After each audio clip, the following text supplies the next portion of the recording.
What's up, everybody? Welcome to this episode of Dev and the Bear. We have a special guest with us today.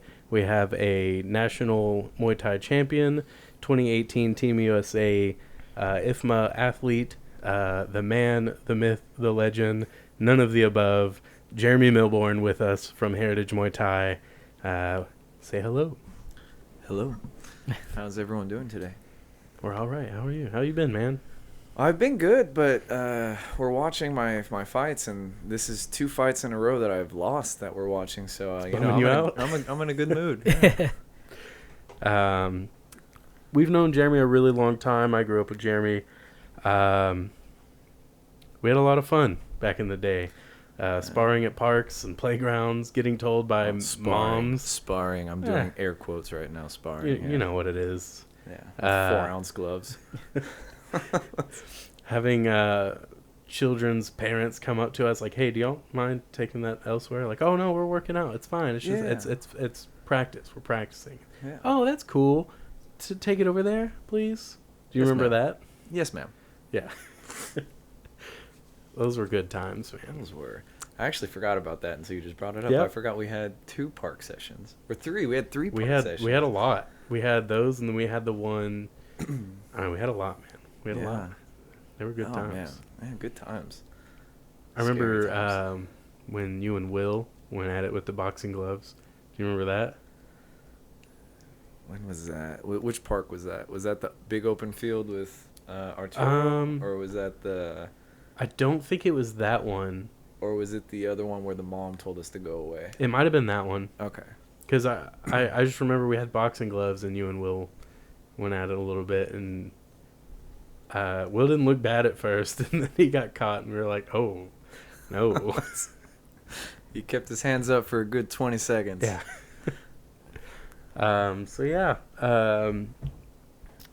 You want to take us chronologically through your career, how you ended up at Heritage Muay Thai as a coach / fighter? Yeah. Okay, so chronological, so from the beginning. Got it. All right, so it all started with T-ball when I was 5 years old. I expected to start with more taekwondo. Okay. So a little bit. Okay, I'll skip another 5 years. So about 10 years old, I started my taekwondo journey, and I went all the way to 16. So I got to 2nd degree black belt, and I won a few national championships in there. But, it's taekwondo, so that's equivalent to nothing. But whatever. I have an entire garage full of 1st and 2nd place trophies, because I'm a badass. Well, if you're not first, you're last. That's true. And in taekwondo, if you're not 1st, you're 2nd or 3rd or 4th or 5th, or participation. That's taekwondo. You ever get a participation trophy? No, not in taekwondo. No. I would have burned it. And my father would have broke it over my head. Oh, shit. Yes. The Don. Yeah, the Doninator. I've never called him that in my life, but I think that's a good name for him. Yeah. Yeah. You I'll grew allow up it. with him. I don't know. Yeah. Were you there when he like threw people through doors at Berean? No. No. Well, there's times where people because Berean used to be hood. So people in Awana, they would Awana. Singular. Yeah, my bad. Do you not remember what it? Yeah. Do you not remember the acronym? All workmen. No. No, you're already. I don't remember. Man, you're horrible. Are not ashamed. Approved workmen. Proved? Approved workmen are not ashamed. Oh, that was close. I had the rest. Yeah. Do you know how long it's been since I've done Awana, and I remember that. Do you remember the verses that you had to scream? Obviously John 3:16. Yeah. But what was the other one? Ephesians or Philip? I don't know. I don't remember. It's one of those. It's one of those New Testament ones. But anyway, so how'd you go from taekwondo to MMA? Well, I started watching early UFC, 2000. I think it was 2003. So it was kind of more. It was less barbaric, and it was a little bit more rules. Like you Finding couldn't- its way as a sport and not Yeah, cage fighting. Exactly. Yeah, it was no longer 2 men enter, 1 man leaves. Yeah. Kind of thing. No holds barred. Yes. And I never even knew what that meant. I thought that meant you couldn't hold bars or anything like that. I don't know what that meant at the time. They say it a lot in WWE. That's true. I don't know what that means though, to this day. I don't either. What, no holds barred? Like, Hey, like, Jamie, can you look that up? yeah, You can't. Jamie, There are Google no submission holds that are prohibited. It just means like there's no rules. Well, I know what it means, but like, no holds barred. Doesn't matter. So 2003. Oh yes, okay. Then I journeyed into my MMA career at 16, and as you can see, that's what happened to my nose. I went to a gym that was one of the first gyms. I don't know if I should say the name because I don't want to get anyone in trouble or anything like that. But it was a very barbaric time back in the day. I like to use the word janky. It was pretty. Everything was pretty janky back then. Janky. Yeah. I don't think I've ever used that term. Janky. People know what it means. They know what it means. Yeah. All right. I'll trust you. I'll take your word for it. So things were janky back then, where you basically were just fighting. You weren't training. It was like, all right, guys, get the 16-ounce gloves on, your shin guards, and fight. And so before I could even learn what a jab was, I was getting jabbed in the face quite a bit. That's how you learn. You get to watch it first.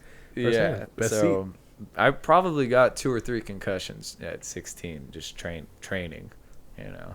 And then, so I was off and on there for about a year. And then I took a 6-month break. I went back to Taekwondo because I was tired of like having my head hurt all the time from training. And I was like, let me go back to Taekwondo where my head didn't hurt after training. And then I just, it just wasn't the same. It was too fake after getting like fucked up Real hits. with real hits. I go back to Taekwondo. I'm just like, man, this is garbage. This is trash. They should stop teaching people that this is effective. This is not real.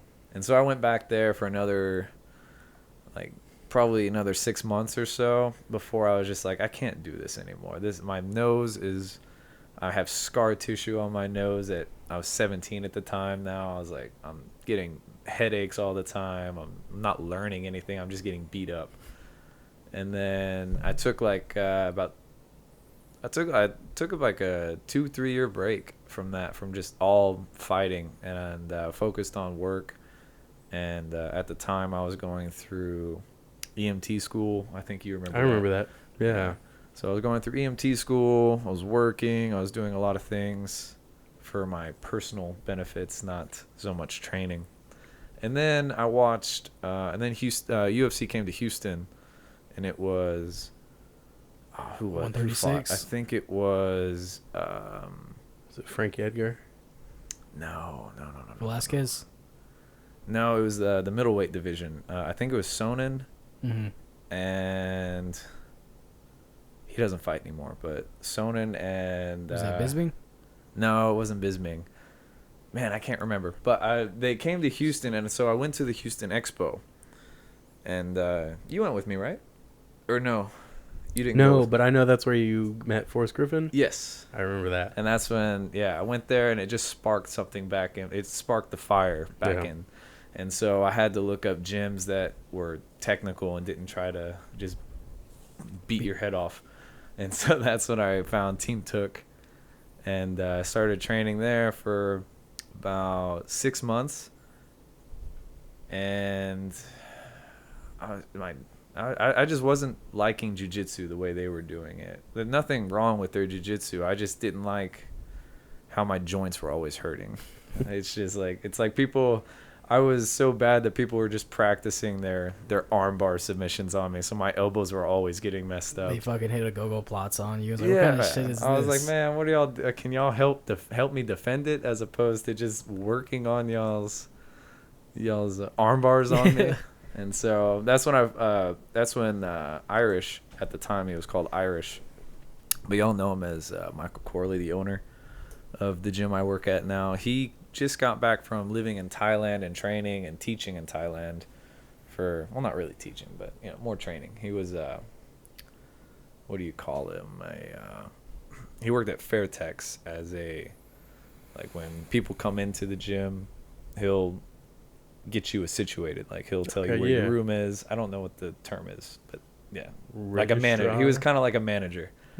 So he was there for 2 years, I believe, and then he came back, and he knows Travis Took and Andrew Craig, former UFC fighter. I remember. He cornered Andrew Craig. Yeah, he cornered him in a few fights. Yeah, and all the fights Andrew Craig won by stoppage. Those are the ones that he helped him corner. So he came to the gym, and then after that, I just fell in love with Muay Thai, because before it wasn't called Muay Thai, it was called MMA striking class, and it was all flash. It wasn't like fun stuff. And then he showed me like real stuff, and I was like, whoa, this is some legit stuff right here. So you're not just like point sparring. You're like trying to break somebody's body with these kicks. You're trying to stop people, as opposed to what I've been learning before is just kind of like pitter patter with Taekwondo. Yeah. Yeah. It's just like points, like in and out, in and out, in and out. And then he's like, no, break them. Yeah. Kill them. Yeah, that's what made me start to really like Muay Thai. However long ago, as I started coming up with these clips, would come up on the internet of these guys just kicking through these like banana trees or whatever, and they're just breaking them with their legs. I'm like, oh my god, yeah, what are y'all doing? And then who is it? Tony Jaa. Got into Tony Jaa that way, and it was just really fun to watch. And I was like, Muay Thai. I'm just kidding. I said Muay Thai. I'm not dumb. Muay Thai. Promise. Yeah, I love Muay Thais. Oh, good. You put it on one of the fights I won. I was about to say thank that you. Too. Yeah. Thank you. I appreciate that. Now my morale is going back up. And so you met Michael Chase Corley, and so what ended up happening with that? Whenever you ended up starting to work with him more. Well, he came to me and he was just like, "You want to be a champion?" I was like, "Yeah." He's like, "All right, well, stop that jiu-jitsu stuff and focus on Muay Thai. Come to the evening classes," because I was just going to the noon classes. And then in the evenings I would do jiu-jitsu. So I stopped doing jiu-jitsu. I started doing the Muay Thai, and then the rest is history. After that, I believe a year, after a year, he opened the gym. He partnered with Bob Perez and opened the gym in downtown called Houston Muay Thai. And at the time, I was lied to by someone else who I won't name him, but he told me that Corley wanted us to stay back and run the Muay Thai program at Team Took together. And I never confirmed this with Corley or anything, but he told me and I trusted him. So I stayed there for about a year helping him.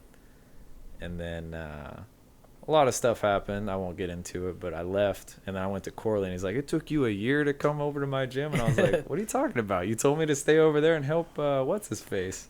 He's like, "When the hell did I say that?" And I was like, God, I just wasted a year of my life. It never went through your mind to ask him, like, "Hey, man, so you ever?" Well, he and I were never on that kind of like relationship status. Like it was never like I could just text him. Right. Like it was coach and student. It wasn't like where we kind of are. We're still coach and student, but I'm also employee now. Yeah. And so, and we hang out every now and then, after classes or something like that. So. Yeah, I have no problem texting him now, but at the time we didn't have that kind of relationship. Could have gotten there a lot faster. Yeah, I could have got there a lot. Oh man, I could have been on Legacy Kickboxing. That would have been nice. That would have been nice. I would have liked that. And so whenever you went over to Houston Muay Thai over there with him and Bob Perez, so where did you coming into being a coach come in? Was that already something that was considered whenever you were decided to switch on over there? No, he wanted me to teach the fitness class over there, and I said I could do that in the evenings, but at the time I was still working at HEB, and so I was working mornings to afternoons, and then from there I would go to downtown I would just take my gear with me to work at HEB, and then I would go from there, and then go to downtown, teach the fitness class at 5:30, and then start training 6:30 all the way to 8:30. So where I know you're also a personal trainer, so where did that start coming into play? Well, I was in school for personal training back when I was 19 and 20. So I was in school for it at the time, and then I finished by the time I started training in downtown. So that's when I finished training. And then I never had I was still in the mindset of I want to train and fight, not I want to grow my business right now. I want to grow my brand and become a personal trainer with actual clients. So it took me a while to get people because I just wasn't selling myself. I wasn't trying to get people. I was just trying to focus on myself. Right. So I had 2 clients. So I was still working at HEB. But as soon as I made that leap, I was like, all right, I need to focus. I can't be working 18-hour days, because I was working, from 6 a.m. to 2:30 at HEB, and then I would drive from there to downtown, which was about an hour, and then I would take like a 30-minute nap, and then I would start teaching, and then I would start training, and then I wouldn't get home till 10 o'clock. So I was. That working. was every fucking day. 5 days. It was every day, yeah. Well, except for Fridays. I think Fridays the schedule was different, but Monday through Thursday. So I was just dying. Yeah, overworked. Yeah. Yeah, having to focus on multiple things while trying to, while your mind's like, I want to compete, but it's like, I want to grow this brand as well. Exactly. I want to make money. Yeah. So doing what you love, of course. Exactly. So people have the opportunity to be able to do that. It's like, okay, I got to invest into what I wanted to do now, because you worked at HEB for a while, right? About 10 years. Yeah. Really? Damn. That's crazy. So when I left, they were just like, are you sure? You kind of passed the threshold of quitting. I was like, yeah. That's what when I hung out with y'all a couple times. I remember one of those days you had a night shift at HEB. So what's called me, Zach, and your Renee just hung out outside HEB all night. Yeah. And just walked around. I remember that. We did I don't know how many laps we did around HEB and Target, just walking. And eventually I just fell asleep in the backseat of the car. I was all tuckered out. I was like, that was a good walk. But yeah. So when it comes with how did you getting on the national team in 2018 come about?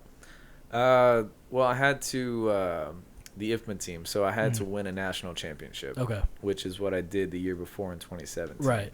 North American champ, right? Yeah. Yeah. That's actually this one right Yeah, here that we're say. watching. This isn't the championship fight. This is the first fight that I had. I think I had 3. And then so I had this one, another one, and then the one before this that was playing, that was the one that got me the spot on the team. Mm-hmm.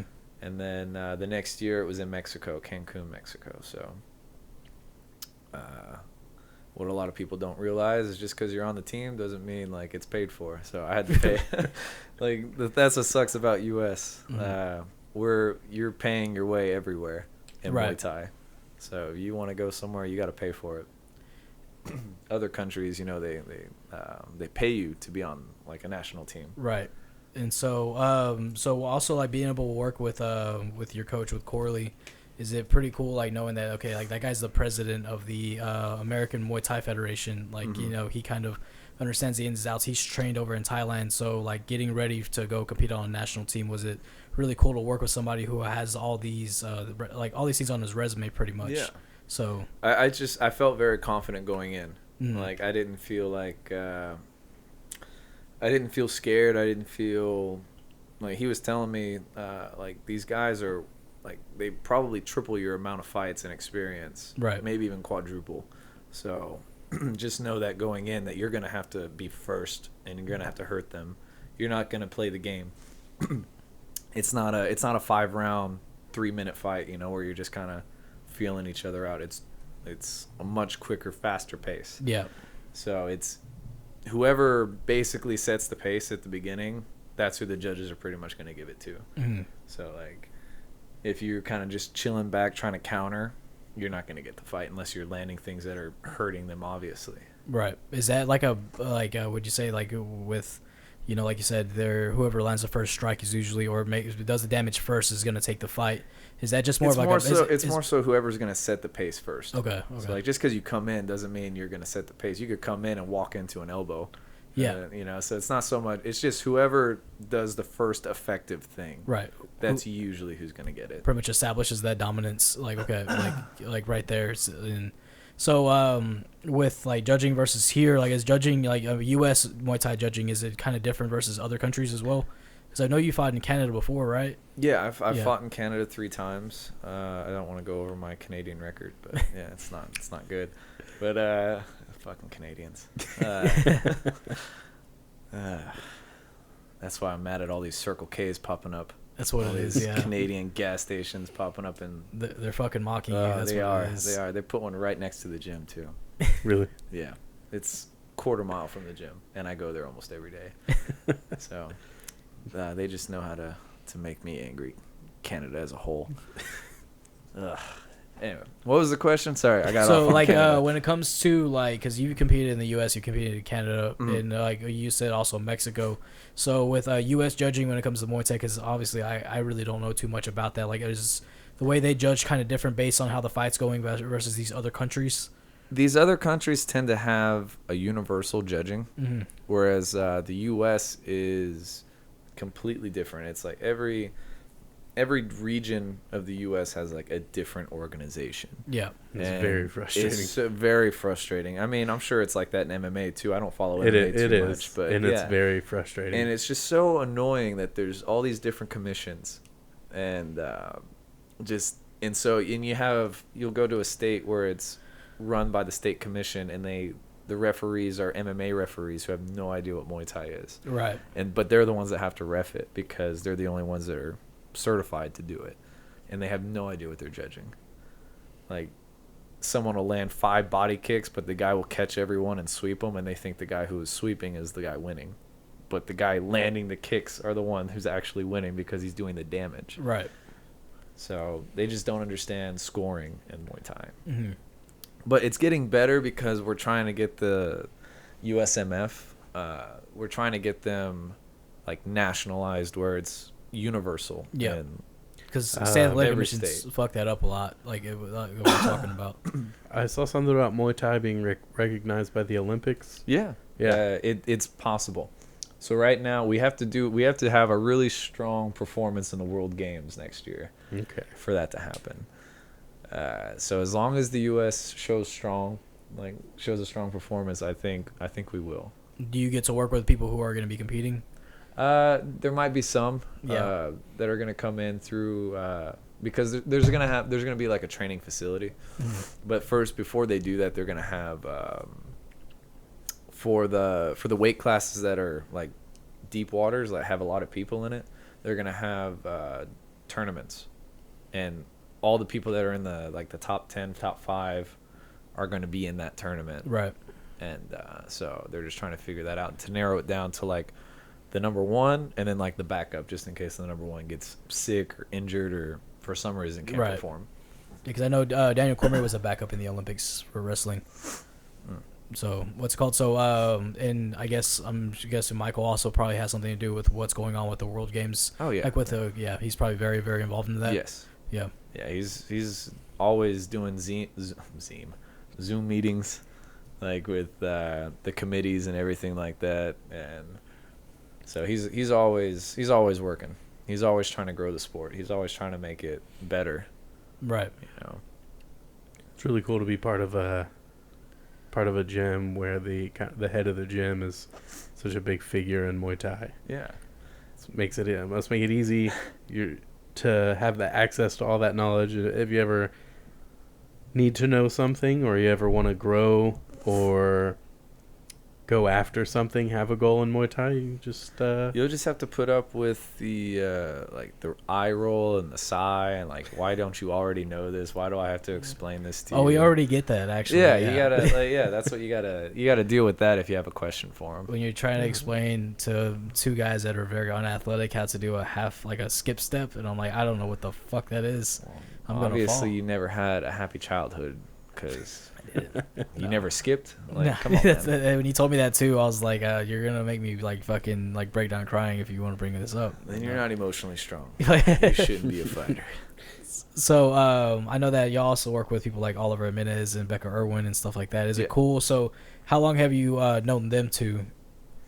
When I moved to downtown. Yeah. So I think I was 22 or 23 when that happened. So I've known them for about 6 or 7 years. And so seeing like someone like Becca who's doing phenomenal, she's doing great. Like it's really cool keeping up with how great she's doing.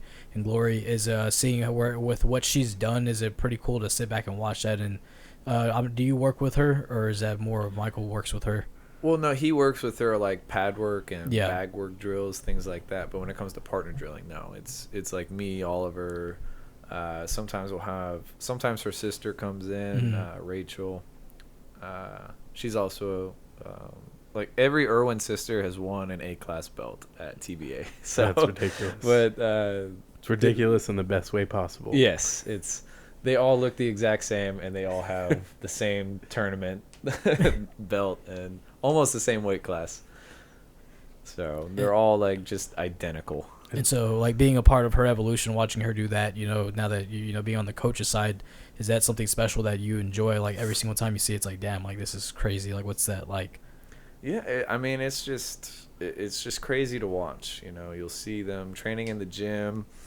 You're just, like, talking shit all the time, too. Yeah. Like, what the hell was that? That was a bullshit-ass kick. What the hell? And then you go see her fight, and she throws the same kick and knocks him out. You're like, oh, I guess it worked for them. I guess That's something that I always try to implement whenever I'm sparring or trying to help someone with something is there's technique, but then there's the technique that works for you. That, I think, is a pretty important part, trying to keep in mind that something might look really awkward, like Khabib's right hand. Right. When he throws that right hand, it's ugly, but it works every time. 60% of the time. It works every time. But yeah, like some people's technique is awkward, but they make it work for them. So yeah. I mean, some things are so awkward. So that when you're used to training with technical people, and then you fight someone who's just crazy and unorthodox, it throws you off for a second. So you might get caught with something stupid because you're just not training with people who throw stupid things. So that's why you guys need to come at my next camp, just like once a month. Just throw your crazy stuff. Okay. That way I can see it. I'm down. And be like, oh, okay, so I just teep you. Okay, that's easy. All right, I'm ready. We'll have to give me some stilts if we're going to do that. You're way too fucking tall for me. No, I'm going to teep you. No. You just beat you. I'll try my best. You just do your hurricane kick. Okay. Yeah. You never see it coming. It winds every time. I got an ugly hurricane kick, but I got one. I don't even know what a fucking hurricane kick is. It's that like 360. If you have to ask, you're not ready for it. No, I'm not. But yeah, no, it's crazy. Like, I feel like because of you, I found out about Becca Irwin through you, and I feel like I've been watching her come up through the sport for so long. It's crazy that she's finding so much success. And it's not crazy. It makes sense. It makes sense. But it's cool. It's just really cool to see it. And then Oliver made his MMA debut. I think we talked about it on the show. But that was really cool to see. I didn't even know he was doing that. And then I saw him on the card, and I was like, whoa, that's freaking awesome. The crazy thing is he doesn't even have a passion for MMA. He just it's just something to fill the void until a Muay Thai fight or kickboxing fight can come. I was about to say he looked like a Muay Thai fighter fighting in MMA. Yeah, like that's exactly what it was. Yeah, but he looked good. He looked real good. So whatever y'all are doing, it works. I still talk shit about it. I was like, why couldn't you finish him 30 seconds earlier? Like, what the hell? You just took your time. That's what so like working with the people that have the credentials that they do, how like do you ever like think about how cool that is though? Like sit back, or you just like, hey, I know them well enough to where, hey, I can talk shit to them, like we train together and all that shit. I mean, it's basically how we talk. We don't encourage each other. We don't praise each other. We talk shit. What is it? Like, negative reinforcements? Yeah, that's what they call it. If that's what they call it, that's what it is. It's nothing but negative at our gym. It's just like, what the hell was that? It's like, well, I threw 3 strikes that were technical. Yeah, but what was the last one you just threw? That fucking axe kick? What the hell? When have I ever taught you an axe kick? I would never want to throw an axe kick. in a fight. I can't, but you know, I would never want to, even if I could. Even if you had the ability. Yeah. I remember watching first time I saw Axe when Mirko Krokop threw it against Pat Barry. It was so fucking quick. I was like, what the hell was that, dude? No, I think if you can't throw it fast, you shouldn't throw it at all. I think that's one of those things If that you can't set it up, you shouldn't throw it either. Yeah. I know. I think there's some strikes that if you like, it's a lot like switching stances. When you switch stance, you better be real good in your primary stance before you switch stances. I can't stand people that switch their stance because they do it because someone else did it and was successful with it, but you have no idea what you're doing. You're just switching your stance to try to confuse the person, but you're just as equally confused. Yeah. So if you switch your stance and I throw a jab and you have no idea how to defend a jab because you're in your opposite stance, then you shouldn't be doing that. One of the first people I noticed that was good at it in MMA was John Jones, but he was really good at it. Well, he's just a freak athlete. Exactly. Yeah, and then he that's picks when, anything crazy. up. Yeah. And everybody started doing it after that. But the thing is, like, there would be certain guys that would just do the stance switch in MMA just to do, like, one specific move. And so anytime they would switch that stance, it was like, okay, we know what you're going to do. Every time you switch stances, you're not mixing it up. And but yeah, I've tried to switch stances with Zach before, and I got. Did you know what you were doing, or not did you at know all. what you were doing? Okay. Dude, you see me train. Obviously, I don't know what I'm doing already. So when I switch stances, it's even worse. Well, not like that. I meant, like, did you change your stance knowing what you were going to do when you changed stance, or were you just doing it? Just doing it. Exactly. Yeah, That's what 99% of the people do. That's why I can't stand it. Yeah, I can't fight southpaw. I'll try it just to see if I can throw something from there, and I throw one thing, I'm like, no, never. Yeah. It's so uncomfortable. Did you know that GSP felt like he claims that he's, and I believe him, that he's very good at he's a southpaw. very honest man. He said he's like, I'm very good southpaw, and I always wanted to, in my UFC career, I always wanted to fight southpaw, but I never felt the need to, so I never did. But I always had that as like my secret card that if anyone ever brought it out of me, I would use that, and I never had to, and I wish that I did. I would have loved to have seen that. Can you imagine? Like, I feel like if he had done that in this fight against Carlos Condit, that would have gotten very interesting. Yeah. Because who else is really good at switching stances? Stephen Thompson. Cyril good. Gahn's very good. Yeah. Have you watched any of his fights at all? No. He competed You're going in against. Muay Thai. You're going in a sport that I don't know too much about. No, you need to watch you Cyril should check Gahn. him out. Yeah, You'll like him a lot. He's a heavyweight fighter. I'm sorry. No, you're good. I was pretty exactly going to say the exact same thing. He's a heavyweight fighter. He is very technical. He sticks to his roots when it comes to him transitioning to MMA. Like the guys that he's fought recently, they've been. If you're not a big fan of it's very technical fights, there's a lot of people that found it very boring. But whenever he fought his last fight with Alexander Volkov, he was able to switch his southpaw, and Volkov just didn't know what to do with it. So he was able to go in there and just fight very technical and. Well, I mean, like what I was saying, if you have a game plan for when you switch your stance, it's effective. But when you're just doing it and you have no idea why, like when someone throws like an inside leg kick and you just go with it, and then you land in your opposite stance, and then you get kicked again, and then you go back to your other stance. Like, what are you doing? You're not being effective at all. Cyril Gahn's got great Muay Thai. Do you know Alexander Volkov at all? No. He's 6'7". Yeah, it was like he's 6'7", and Cyril Gahn threw flying knees over his head. It was freaking nuts. He's I think Cyril Gahn's like 6'4" or 6'5". Yeah. He's pretty tall, he's pretty big, but Can you pull him up one of his fights? I'll see if I can pull that one up. Because I know faces. I'm horrible with names. He's a new face. He kind of broke on the scene after he TKO'd Junior Dos Santos. Yeah, my boy Junior. He got cut from the UFC. So I think he is actually training for. I want to say he's looking into doing bare knuckle now. Well, of course, that's where everyone goes now. Whenever they're kind of done in their original sport. Yeah, they'll go to bare knuckle boxing because they get paid a lot. Johnny Hendricks went over there. Oh, really? Yeah, because he was having. How'd he do? He got knocked out. God.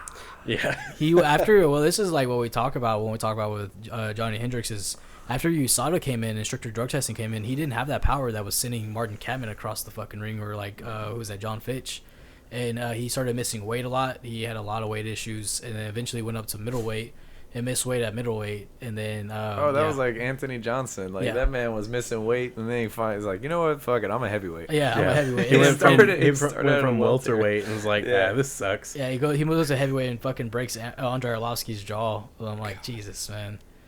But yeah, this is Cyril Gahn and Alexander Volkov. But yeah, he's really good. I'm a huge fan of him. He's fun to watch, and you don't get to see heavyweight strikers be technical when they strike. They just throw punches to knock you out. I don't know this guy. But he's very fun to watch. But yeah, it's back to whatever it was we were talking about. What were we talking about? I don't remember, switching honestly. stances. Yeah, switching stances. Don't do it. Don't do it. Who is that? I'm sorry. Go ahead. Techniques that you would try to deter quit people apologizing. from. Okay. Quit apologizing. Are you Canadian? Interrupting me when I'm interrupting you? There you go. Are you Canadian? Yeah. Are you Canadian? No. Sorry. Sorry about that. Sorry, mate. It's funny because we have Canadian listeners too. Yeah, we do. Oh. Sorry. So yeah, what's a technique that if you saw someone use, you just don't ever do that. I don't care how good you are at it. Don't do it. Oh man. I would say if you have a list, you can pick more than one. Oh yeah, I would definitely pick more than one. But I would say one of the biggest things I hate is when people set up inside leg kicks when it's same stance. So if I'm orthodox and you're orthodox and you're like setting up an inside leg kick, like, just awkward. There's no power behind it. Like when you get kicked, when you get inside leg kicked by somebody who's the same stance, it's your lead leg. So yeah, there's no you're just power. kind of flicking it. Yeah, I mean, you're so susceptible to counters from there. It's just not good. I use it to set things up. Like I'll hit the inside, land down to a right hand. But when people set up the inside leg kick, I just roll my eyes. I'm like, what are you doing? There's no damage behind that. The person was not affected by it. They're still throwing at you. Like you should be finishing your whatever it is that you're setting up. It should make the person not able to react immediately. Like if it lands, they should not be able to react immediately. Yeah, I think that's fair. Yeah. So that and people that don't know when to push kick. Like jab, cross hook, rear push kick. I'm like, no, you just jab, cross hooked them, like, and then you pushed them away from you. No, keep them there, hurt them. Yeah, a different mindset. My mindset's I think that makes sense as well. If you're in close and you're landing, like why push them away? Especially if you're the smaller person, like you just work so hard to get on the inside. Why would you push them away from you? Now you have to start the whole game over with a taller person. What if the game plan's to be in and out? Well, then you're not damaging because you're pushing them away. If you were finishing with a low kick, like hacking their leg, and then you were out, then because now you're causing damage. But push kicks aren't damaging unless you're just a soft-bodied person.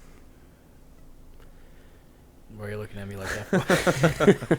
It's so when it comes to, like, one of the things that we're talking about Tiger Muay Thai over in Phuket. Yeah. And there's actually been like MMA fighters now starting to go over there recently within the past couple of years. One of them was like Clear Roundtree.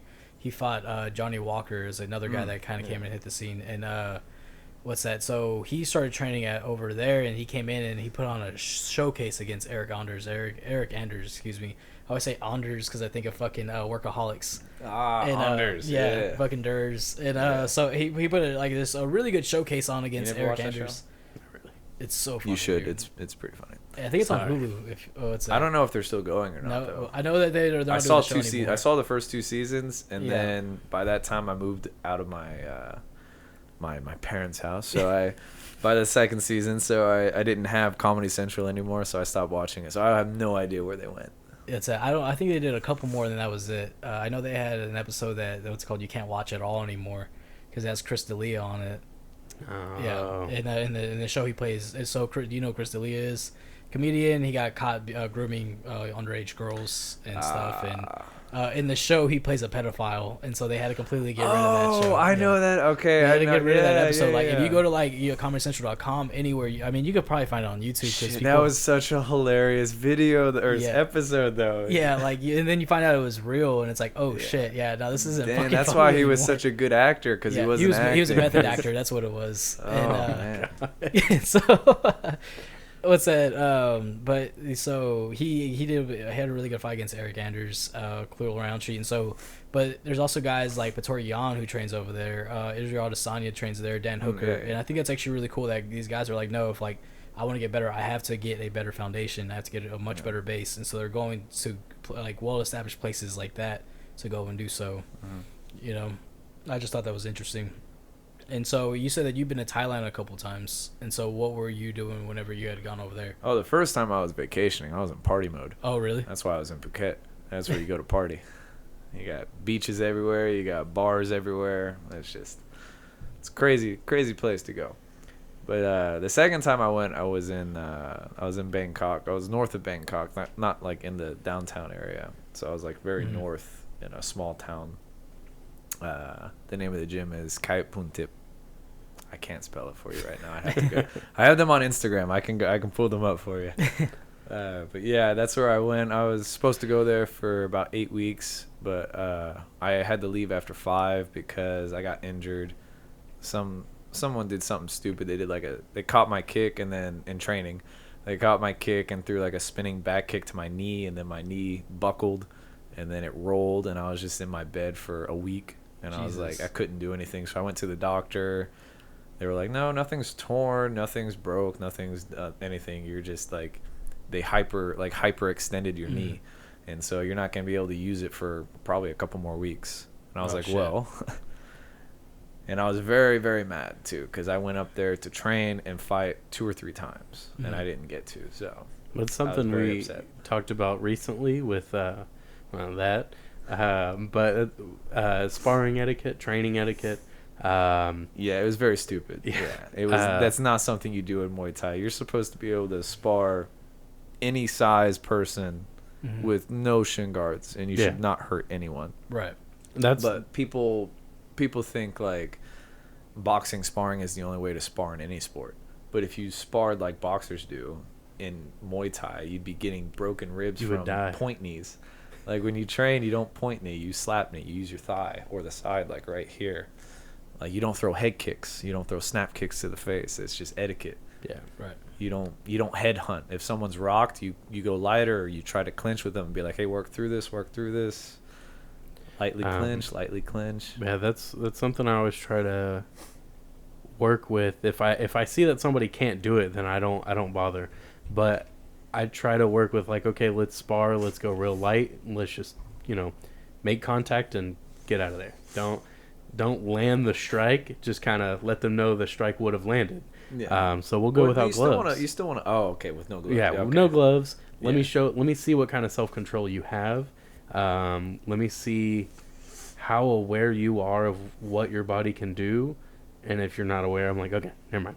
Yeah. Don't worry about it. You need 22 gloves. Yeah. You need some massive gloves. Because I feel like that's very important when you're throwing a combination. You need to know which one of these strikes do you want to be the heavy strike. Which one of these strikes do you want? Because again, setting up, when you set up with something, you don't want, like if you throw a jab to set something up, you don't want that jab to be super heavy because now you're overcommitting to that and you can't throw the rest. So if you can spar without gloves safely and properly, I still don't like doing that. There's just too much room for you lean one way too much. Yeah. And then you just got bare knuckled to the face. Like, well, I'm not saying do this before to get ready for your fight. No, I'm just saying that I like to use it just to keep myself sharp, and I like to use it kind of see like when I spar with this guy, when I'm going to train with this guy, how good are they? If I'm helping them out, I want to see how good they can be. I want to see how well they throw things. I practice that a lot too. Yeah. I remember, I have them on the bookshelf over there. I have Forrest Griffin's book, both of them. But he talks about like trying to get away with low blows. He's like, yeah, no, I have a guy up against the fence, if I see a chance to get away with a knee to the groin, I'm going to do it, because what are the odds he's going to come back stronger from that? Absolutely not. Oh, that's pretty funny.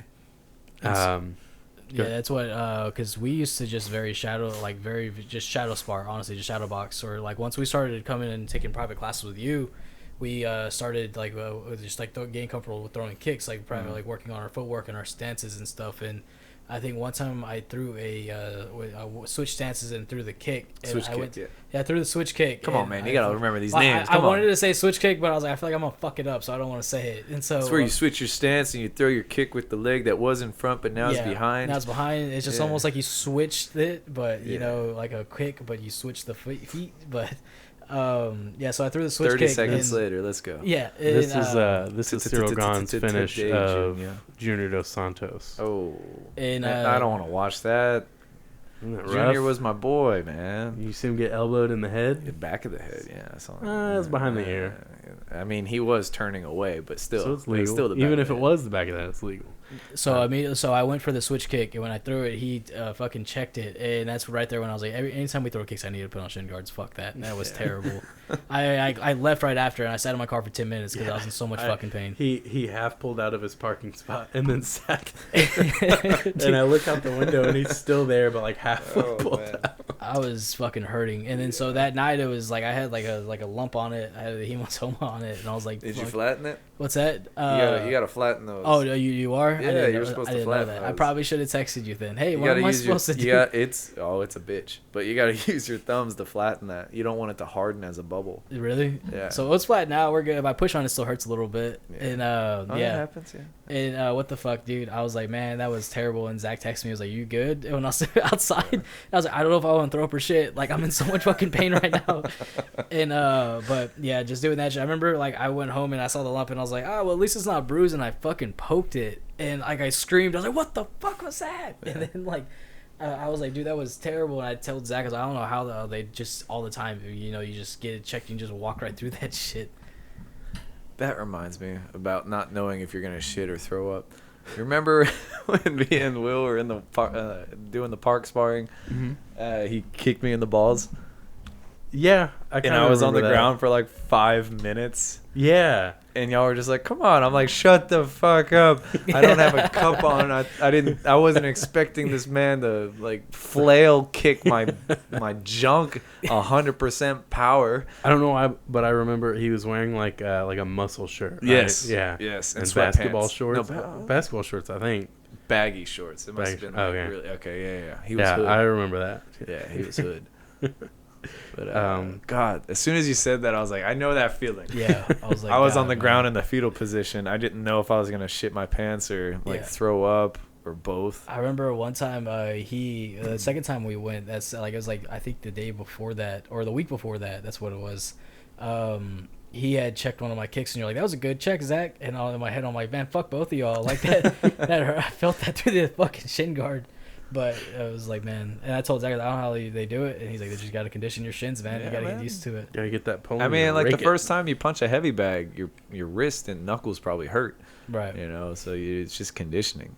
That's why I always tell everyone, you got to start with heavy gloves, like at least 16, and then that way your fists can get like conditioned, and then you can work your way down to like 14, 12, 10, 8-ounce gloves. But never just go bare knuckle on a bag. You're an idiot. Anyone who's not a bare knuckle fighter, punching the bag bare knuckle is an idiot. I'll say it. Hate mail. Send it to me. We'll put your address. There's no reason unless you're in a bare knuckle fight. Do you want them to send the hate mail to your address or to Heritage Muay Thai? No, mine. Okay. Mine. Okay. Yeah. I like it. Whoa. Send it back. Go back. Thanks, Jamie. Yeah, you got it, man. Oh my God, that was just a jab to a flying knee to an uppercut. So for anybody listening, be sure to check out Cyril Gahn highlights. People, I know he's fighting Derek Lewis August 7th. Yeah, and a lot of people are probably gonna. Yeah, a lot of people are gonna look past him, man. But he's a very technical but fast heavyweight. He's fun to watch. He's super athletic. Yes, he is. But he should not be having his hands down like this with Derek. Derek is a just Yeah. a goddamn monster Yeah, with his right hand. You worked with Derek before, right? Yes. Yeah. Yeah, I was one of his training partners for like 2 weeks. Yeah. And then I was like, I can't do this anymore. He had 22-ounce gloves on hitting me. And I was walking around heavy at 180. And he's like fucking 300 and I think not 300. I think he was like 275. And we were just doing drills like, hey, I forget who he was fighting. Someone that bounces around a lot and throws lots of switch kicks and left kicks without lifting them. I forget who he was fighting, but at this time I was getting ready for IFMA, so I was like 12 weeks out from IFMA, so I wasn't too focused on MMA people at the time, so I didn't care. They were just like, hey, can you come move around with Derek and do some like crazy taekwondo kicks, like moving, so he can see what it's like. God dang, man, that man hits so fucking hard, and he wasn't even trying to hit me hard.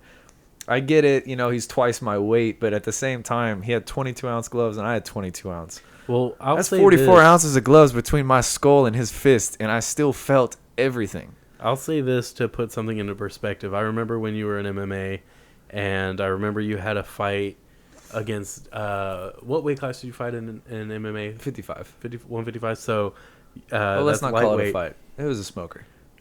So you know what I'm about to talk about, right? When you fought the light heavyweight, Oh, wait, what are you talking about? you ended up fighting someone that had to, I don't know if they were a late replacement or you were, but they were like a light heavyweight. Yeah. Well, it wasn't a replacement. It was like that's how the smoker they scenes just are. kind of like, they're hey, just like, this hey, is who you're fighting. Yeah.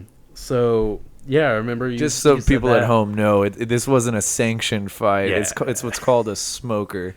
It's a very low level, like gyms get together and do hard sparring, but it wasn't hard sparring. You were fighting. That's that janky stuff. Whenever I say that's old that school janky stuff, that's what I'm referring to, and I try to explain that to people, and they don't get it. Yeah, and then I was hard sparring with someone that was 'Cause like 185, 190. I remember people being like, "Oh, well, that doesn't show up on Tapology," and I'm like, I don't care. Yeah. What are you talking about? Do smokers still happen that you know of? Yeah, there's smokers all the time. It's You get to see who can taken do what. advantage of by people who are just trying to look for some like quick cash. Yeah. They're like, all right, guys, we're gonna put on a smoker for the fighters to get some experience, but it's $20 at the door.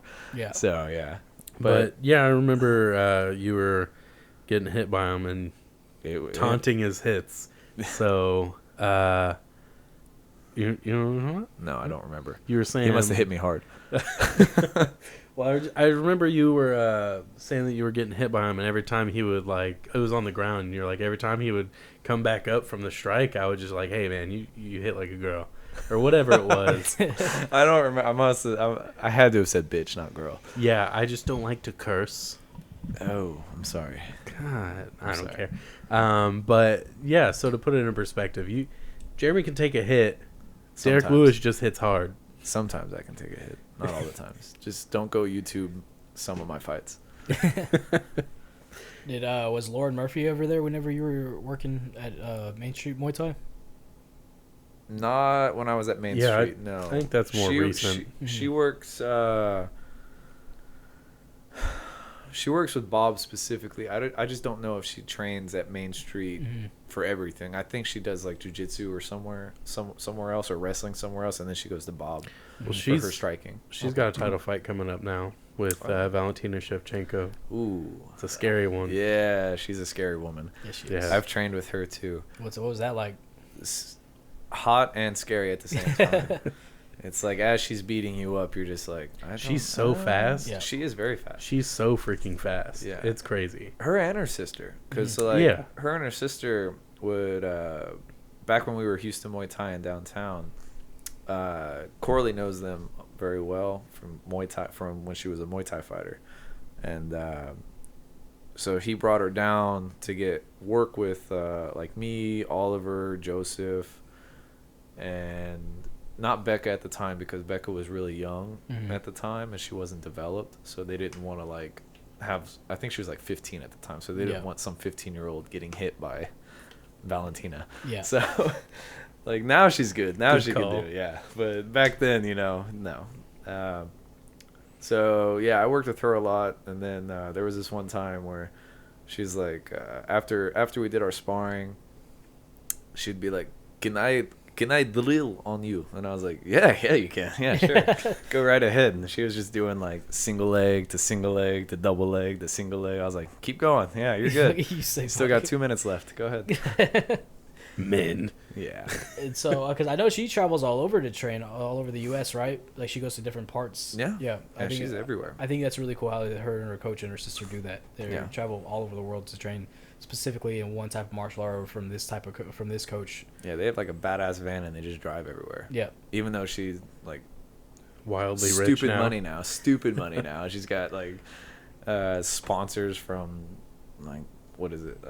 She has like a gun sponsor. She has like she has money right now. So she could be flying everywhere, but she's just like, no, we drive. Have you seen? I like being in control. I know her. Have you caught any of her sisters fights in the since she got in the UFC or no? Sorry, her sister, like Antonina, she fights in the UFC now as well. Mm-hmm. Have you been able to catch any of her fights? No, I haven't. No.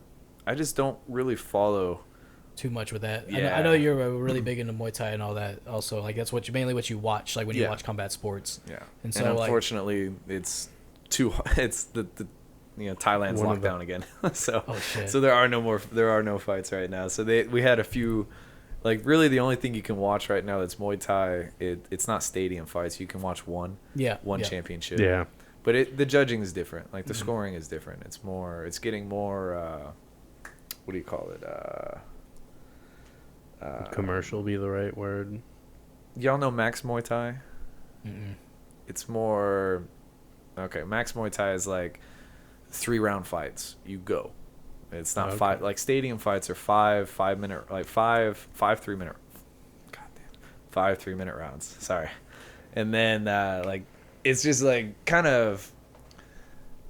You got to go in there and get it. It's kind of like unwritten rule that the first round is very slow pace. Yeah. Because betting is a big thing over there, so you kind of let the first round. The first round's always slow, and when people watch Muay Thai, they always watch the first round. They're like, God, this is so boring and stupid. I'm like, well, watch rounds 3, 4, and 5. That's when they actually try to kill each other. Yeah. But when you watch Max Muay Thai or something like that, it's just like round 1, ding, go. And it's just trying to kill each other right off the bat. I've probably seen some then. Because I think one actually was just recently doing a heavyweight tournament. I want to say it's called. I try to keep up with them. It's just I never know how to catch any of their events that they hold. What's it called? I can pull it up. There's an app on my phone that I watch the one championship fights. Oops, maybe I deleted the app because I watch it on YouTube now. Because I know at one point one championship is also they're doing their one on TNT on YouTube. Yeah, they would do it live on YouTube. Yeah. And that was always really cool, and they did that. Yeah. I feel like I don't see it anymore. Nah, it's been a long time. I think they mainly did whenever there was like somebody from the U.S. that was fighting on that card. Oh, okay. Yeah. Man, I can't. I must have deleted it because I started watching it on YouTube. So I can't find the app. I apologize for that. So I what gave are you false hope? No, you're good. What's some Muay Thai fighters that you enjoy watching then that we could probably check out? Taiwan Chai. Taiwan Chai is a bad man there. Yes, very good. For listeners' sake, you may need to spell it. Oh, for my sake, I mean, shit. Type in on YouTube TAW AN. Is that the first one that popped up? Yeah. I can't read from here. Sorry, I'm old now. This man, he's a bad man. He's just so technical and smooth and quick. And so with one thing I wanted to ask you about too was he's the Asian guy in this fight. And so what I wanted to ask you about was like whenever you fight in Thailand. So what's it like getting a fight? Like when you book one in Thailand, like are you just constantly just like every other day you're having a fight? Are they just consistent? Like hey, it just depends. It just depends. You can fight like every other day if you wanted to. Yeah. But it's just it depends on you, your body, and your trainer. Yeah, I see some of these Thai fighters who have like long fucking records. Well, they also start at they start training 10. they start training at 4 and 5. And then, you know, they'll have them do like no head contact fights for like until they're 7. Yeah. And then it's just like from 7 on, they're fighting. In high school, we had a foreign exchange student from Thailand, and the first thing I asked her was, "Hey, so what's Muay Thai like over there?" And she was like, "Oh, well, you know Muay Thai?" I was like, "Yeah." And she was like, "Oh yeah, we all know Muay Thai. That's just what we do." And I was like, "Really?" And like, when are you into it? And she's like, "I'm not like into it, but I've done it." Yeah. Like everybody, you do it as a kid. It's just kind of something Yeah. that you do. It's a good fitness thing. Well, that means she's one of the she had money. That means her parents had money. There's She was a foreign exchange student. She's part of a program that had to be paid for. So, Yeah. Well, you makes see, sense to me. Thailand has what do you call it? Classes. I know. Yeah. Earlier so- when I asked, never mind. Yeah, so there's classes in Thailand over there. So you gotta. There's difference between kids who train Muay Thai and kids who do Muay Thai. Like kids who Okay. train Muay Thai, they're the ones who are fighting to make money for their families. Yeah. You know, like they're fighting at 11, On them streets. and their families are putting money on them, Smokers. betting money on them to win. Putting out a cigarette, like, okay, let's do this shit real quick. Yeah, I mean it's intense over there. So that's why you'll see like a 20-year-old fighter over there who has 80 fights. Right. They're fighting every weekend so that they can, you know, have money for food and their family. If you were to have like the ultimate fight, like say it's like the last fight for you, Oh God, where would you want it to be? where would I want it to be? Yeah. Do you want it to be in Thailand or in the States or? If it's my last, retirement fight, I want it to be in Houston. You know, okay. like just go Rip go your out set. badass. You know, just You don't want to go take it to Canada. I'll fight a Canadian in Houston. And I'll Okay. and I'll politely beat them up. So when it comes to like, you know, right now you're coaching, you know, you're outside of camp. Do you still like plan on competing? Right now, yes. Yeah. I'm still, you know, I am 30, Mhm. but my body still hasn't told me I can't do this anymore. Right. So I'm a very firm believer in listen to your body. Right. If my body was telling me to stop, I would definitely stop. I'm not stubborn like that. I'm not going to cause myself brain damage or joint damage long term. Right. You know, I'm already not smart, so I can't afford any more brain damage. Kind of a cliche question, but with the knowledge you have about combat sports in general now, competing, what would you have told yourself Oh God. back when you were competing in MMA or Taekwondo? What would you have told yourself back then? Help yourself with training or? I would have told myself, don't buy Foxy Red, my car. Oh, I would instead The- put that the money. Focus? Yeah. No, R.I.P. yeah. I still kept it in the Ford family. I got myself a F-150 now, so you know, Ford for life.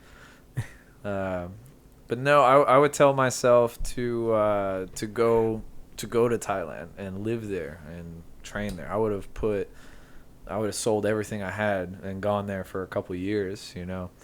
But then I got stupid, you know. I got car payments, I got apartments, you know, rent and all these things, and I just can't afford to go to Thailand for 6 months and pay for all the things that I'm liable for paying here. Right. Yeah. So the U.S. is feel very that. good at making you in debt. Yeah. They're very good at that. It's very easy to be minimal in Thailand. It's just like I can walk everywhere. I can. What's the economy like over there? Huh? What's the economy like over there? Easy to afford anything? Oh yeah, I believe like 33 to 38 baht is $1, and so that's their currency is baht. Yeah. And so I believe just the cost of living over there is just so cheap. Not in Phuket. Phuket's pretty. It's more. It's like you definitely said, more that's the expensive. tourist Yeah, it's area. the tourist area. So my first trip over there, I spent a lot of money over there. They were like, "Oh yeah, it's 5,000 baht for this." I was like, "Jesus, that's a lot."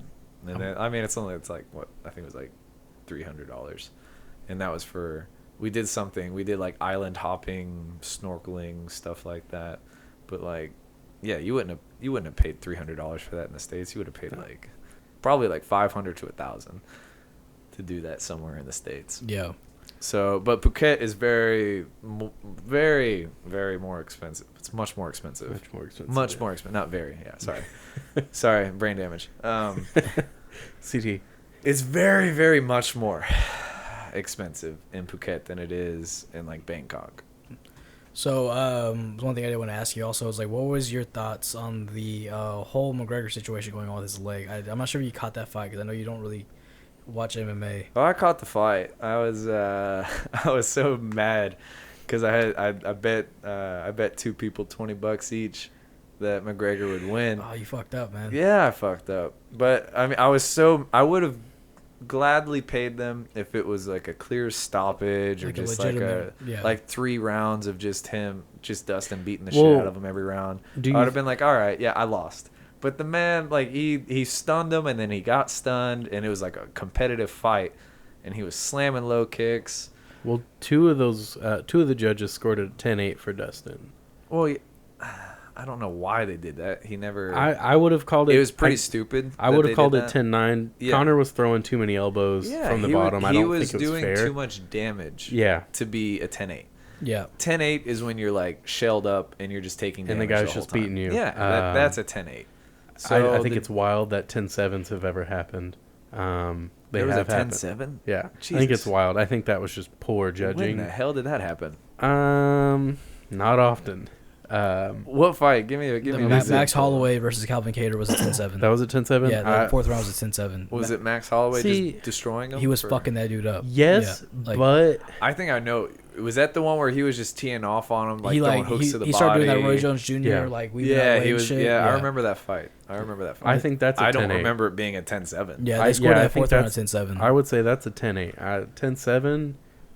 Calvin Kattar never went down. He was there the whole time. Yeah. Well, if you're just there as a punching bag, though. Yeah, but that's a 10-8. Like that's all he was. Like as soon as that fight ended, Dana White was. As soon as that fight ended, Dana White pretty much said, he's like, hey, you got to go straight to the hospital. Like, you got punched in the fucking face a lot. Like, he legit thought Calvin Kattar had, like, severe brain damage. But Calvin Kattar was completely fine. He was just like, no, I just got punched in the face a lot. Yeah, that's how I feel in training. And so, but yeah, I mean, that's what, I mean, whenever we saw that break, I mean, there's speculation leading into it, but like I told Zach, like, we need to ask Jeremy what his thoughts are and what probably could have happened with that. You know, because I mean, shit, you kick every day. I mean, I don't think he let himself heal. I think he was training kicks for some reason. Maybe his trainer said, "Hey, Dustin's not going to check a single kick," which he didn't. Yeah, he didn't check a single kick. So when I heard him say that he was checking kicks, I was like, "How?" I would say you can't check a kick with your thigh. I would say there were some kicks where he was just about to go in with a combination, so he was very heavy on the leg that Connor kicked. So I can imagine it was pretty painful to kick that leg at the moment, but checking is a strong word for what he did. Yeah. And so, because a lot of those kicks that he was that Connor was landing was more with the foot or with the like red shin, right, like that spot right above your ankle. Like it was never anything like a definitive like strong kick to the leg. Yeah. What I think probably happened was in training he kicked hard every day and never let his shin like heal. Yeah. And then he just went into the fight with like an injured shin. Yeah. You know, and then just started throwing hellacious low kicks that weren't landing like directly on the meat. You know, some of them were landing on the side of the knee, some of them were hip bone. And so I think just repetitive like just over and over and over, and then fractures. just finally cracked. Yeah, and that's what we talked about too. Is just like because you know he got shit because he just boxed the entire second fight, and so he decided to go back to his kicks. And like I kind of was telling Zach, I feel like he just trained nothing but kicks, just to prove a point. And then he threw a couple kicks. Like one of them, that people think that like the shin was broken off the elbow. That front kick. That's not gonna happen. An elbow's not gonna break a shin bone. Yeah. Unless there was already kind of some sort of fracture. And before that, he threw a kick that like over kind of the same spot where it broke it. He threw it right to Dustin's hip. It was just like a really bad, like right in the butt. Yeah. Like right in the crawfish tail. Yeah. As I said. Right in the kisser. It was like right in pretty much right to his hip bone. And then after that, he steps really weird to throw his left hand, and that's when you see the snap. You see that's already out of place. Yeah. And so it was just a freak thing. Yeah. I was so mad when it happened. I was like, if you just like definitively win, I Yeah. have no problem. But Well, when let a me- freak accident makes me let have me to ask pay you out this, though. $40. Had that gone another round, do you think it would have gone a whole lot differently? Well, if it had gone one more round and Connor didn't stop him, then I don't round think he 3 would've would stopped yeah, him, I think he could have. I mean, think I'll let- Connor you can could have never- because You can never put it past Connor to stop someone. he was just landing that low kick, and I think the second round, I think he was gonna stop, like make him think about the low kicks in the first round, and then go heavy on the hands in the second round. Like that's what I would have, as a cornerman, if like the low kick's landing in the first round, and now he's worried about it because his leg had to have been hurting. Oh, he for was sure. starting to limp on it a little bit until they I clinched. mean, when he was walking out of the ring, you saw it. Like it took a toll on your leg, man. Yeah. So I don't like how he was saying, like, be honest. Like he was kind of saying like those kicks were ineffective. I was checking them. I was like, you weren't checking a single kick. Yeah. I don't know who your coach is, but that's checking a kick is not with your thigh. And that's one of the things I had asked you before is just like the way he was checking is like, you're supposed to go to the outside with it, right? Like whenever Yeah. Just because you lift your foot up off the ground doesn't mean you check the kick. and he was kind of going towards the inside with it, like Yeah. he's pulling his foot together to touch the other one, almost like in that direction. I have to be very descriptive because sometimes people don't understand that, but yeah, he's kind of stepping outside with it. Yeah.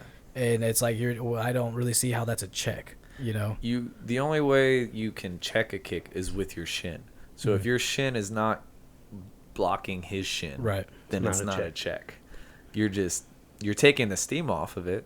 Like when you lift your leg for inside leg kicks and they kick you and you kind of go with it. Yeah. You're taking the steam off of it, but you didn't check it.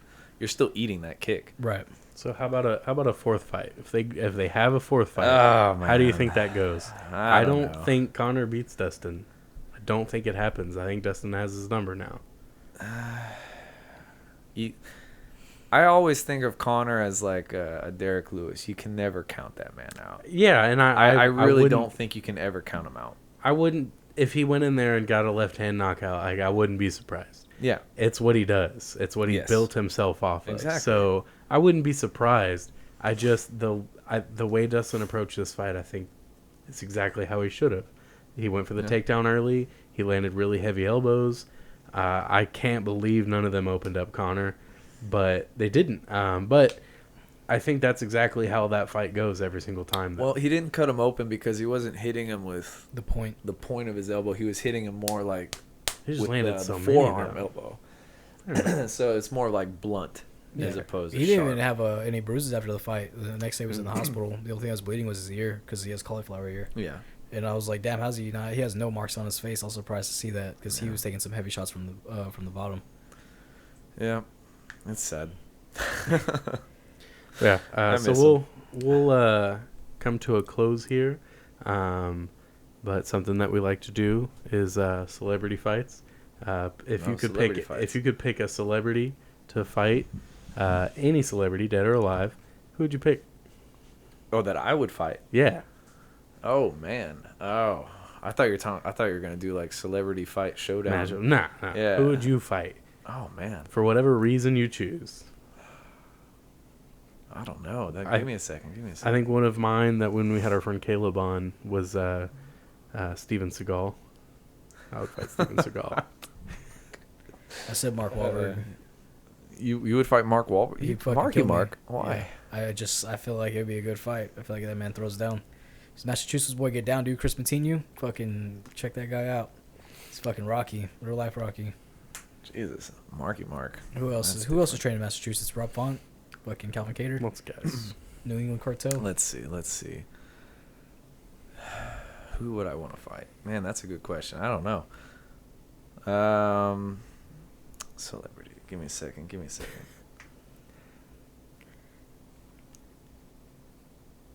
And would you want it to be an MMA fight? Would you want it to be a brawl, or would you want it to be a Muay Thai fight? I want it to be Lethway. That's why. So you can headbutt them. So I can headbutt this. Oh, man. I really don't know. Bob Barker. Oh. In his prime. Yeah. At 70. Prime Yeah. fame. No.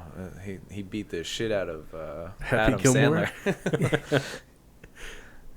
I think he was like 65, 70 in that movie. Is he still alive? No. Bob Barker. Oh, he passed. He did When- pass. When Yeah, did he I pass? didn't know that. a while back. When? I don't know. Jamie, pull that up. Oh my god.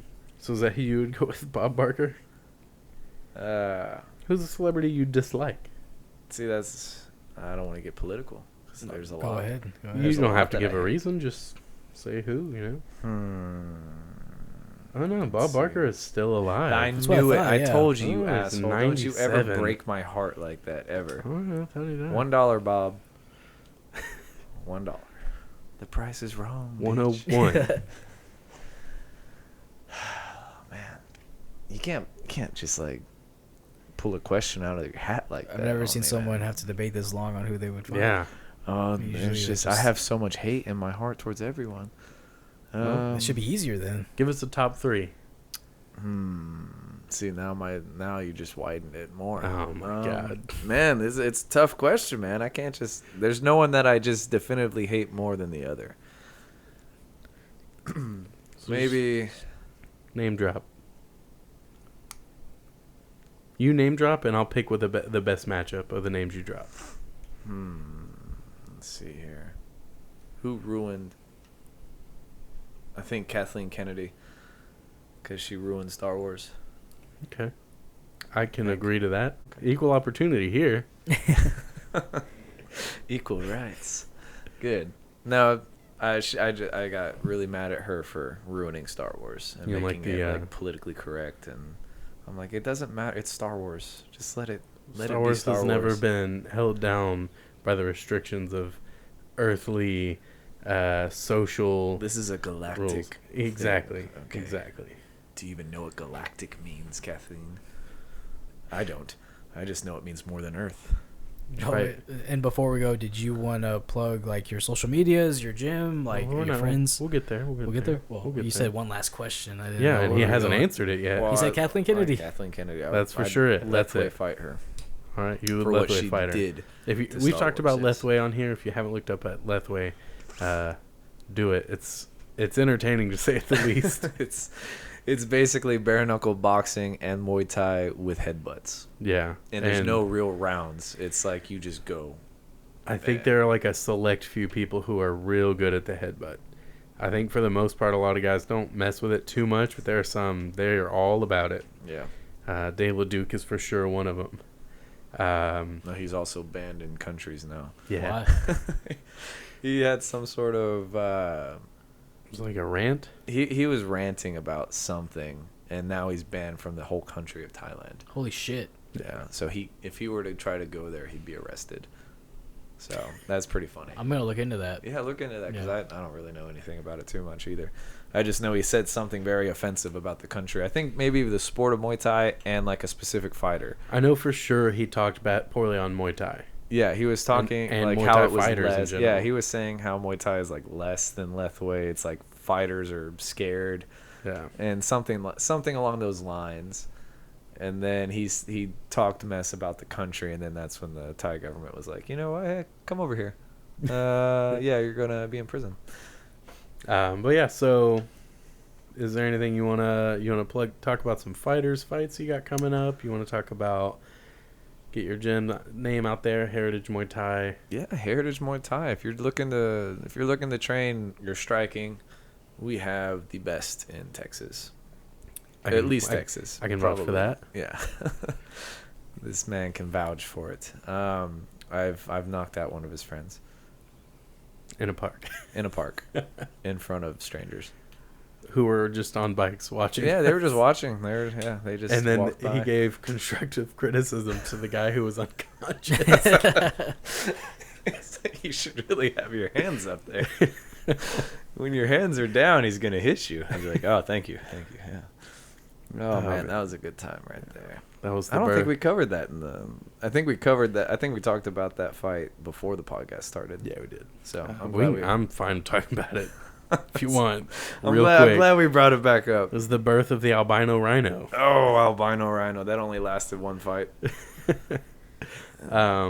Yeah, no, I remember that very fondly, vividly. All the words. Vividly. It was a good fortnight ago. That was like what, 12 years ago, 13 years ago. Yeah, something like that. Oh god.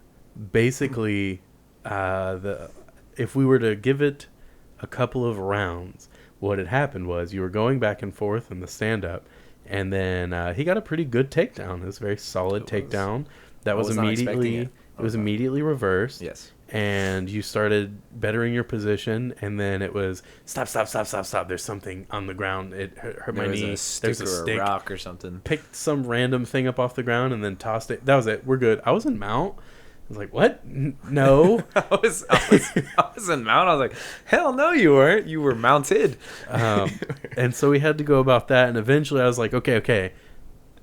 Let's just say you got stood up. That's the beginning of the second round. Go for it. Yeah. And then y'all are going back at it again, a little back and forth. I think he's very good at going in and out, getting a couple shots. But he was more explosive than me, so he was very good at going in and out. And he ended up kind of catching you with a strike real fast, and you like instinctively stick out your jab, and he runs into it and then collapses, and he starts sitting up, and you get a nice right hand just whap. It's called the cleanup. Falls down. That's just called the cleanup. You know, I made a mess and then I walked over and I cleaned it up. That was that was the birth of my MMA career right there, and also the death of it, because that was my, I think, only MMA fight. Oh, in the park. Oh. Yeah. But anyway. So yeah, do you have any go ahead. Do you have any fighters that you want to have fights coming up, or Oliver Jimenez? He's doing another MMA fight in October. I believe it's October 25th on Fury Amateur Series. So go check that out. He's probably gonna clinch the guy again, and he's still working on his. I mean, he's still doing jiu-jitsu. So I mean, take him down. Sure, go ahead. He's still gonna ground and pound you from the bottom. Like, we're strikers. We're gonna hurt you. you have any news that you're looking forward to that you want to talk about? For myself? Yeah. Look at this camera and that camera. Tell us what you got going on in your life. I have nothing in my life. No, just me and my dog. Good old Kane. Good old Kane. And where could somebody reach you if they wanted to get a private personal workout plan, or start taking some private classes from you over at Heritage Muay Thai? You can hit me up on my Instagram on Mil_Born Identity. Is that really it? Yeah, it is. Oh. It's been since I was like 18. I just look up your name. I didn't even.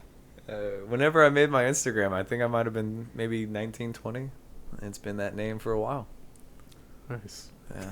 I was like, no one has this? All right. And then later on, I was like, oh, that's why no one has it. It's kind of stupid, but I own it now. It's mine.